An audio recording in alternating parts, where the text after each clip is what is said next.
Hi, everyone. In this episode, I want to talk about narcissists and animals, or narcissists and their pets, or narcissists and your pets. Now, narcissists use animals for several different reasons, but just as a narcissist uses you or any other object, an animal is a source of narcissistic supply. Depending on what that animal is being used for, can give more potent fuel than even a person could give them.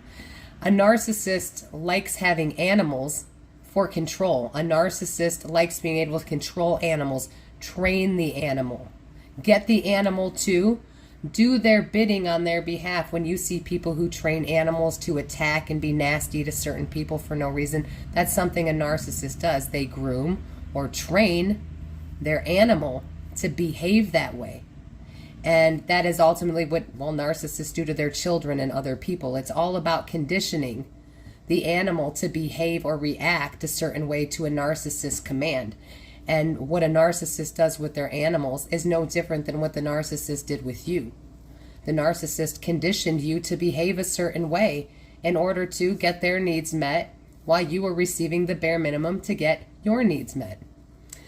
Narcissists don't always use animals in what appear to be a negative manner to do negative bad behaviors or be aggressive animals.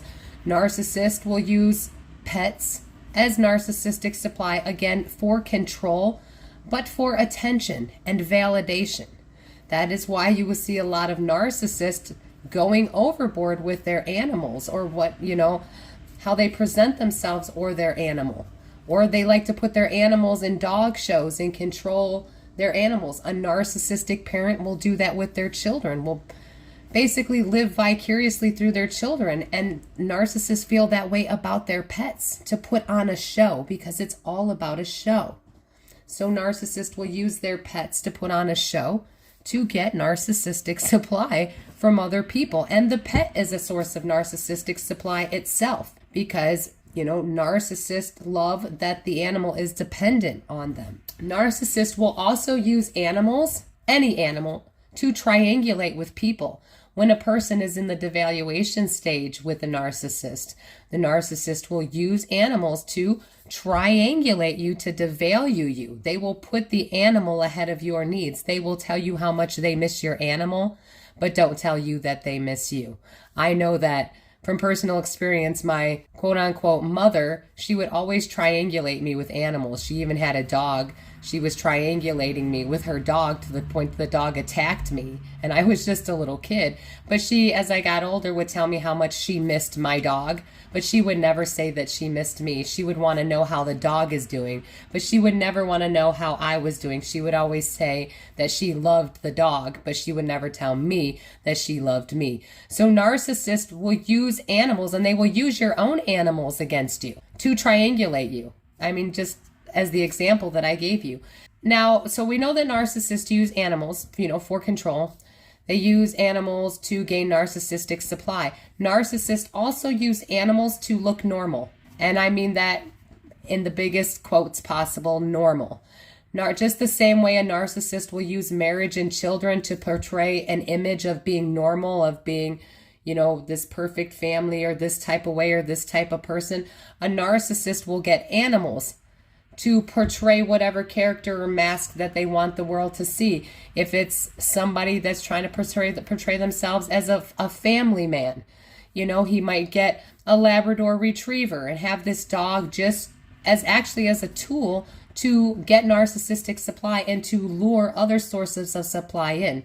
Narcissists use animals to secure other sources of supply. And if it's somebody who's trying to portray that they're really hardcore into some other stuff. Maybe they get a bunch of snakes and use snakes to get attention, to get narcissistic supply. I hope you kind of see where I'm going with this. Whatever show or image the narcissist, or whatever mask the narcissist is trying to wear, they'll use animals to be a tool to enhance that image in order to get more narcissistic supply and secure other sources of supply.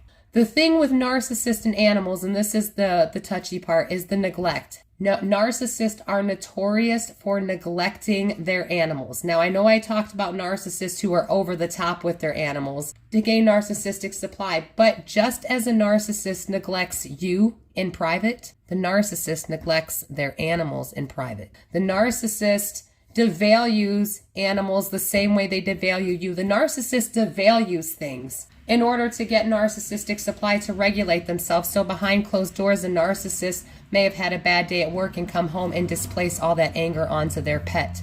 Scream and yell at the dog, kick the cat, refuse to feed them, leave them outside on purpose in bad weather to displace anger.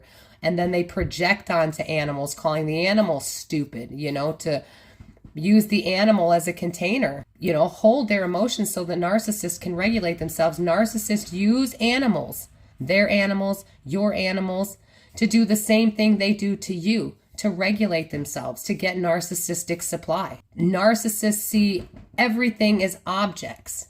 Narcissists objectify everything. So it doesn't matter if you're an animal, if you're a person, or if you're a toaster. You're all objects for the narcissist to do whatever they need to do with, whatever the narcissist pleases in order to make the narcissist happy, in order for the narcissist to regulate themselves, in order for the narcissist to feel validated. Well, I hope you enjoyed this episode. I hope it cleared some things up for you guys on how narcissists are with their animals. I'm going to do another one on your pet and your pet's safety when you have a narcissist in your life. Again, thank you so much for listening to this episode. Stay safe, stay strong, and keep getting the knowledge. You are all going to be amazing.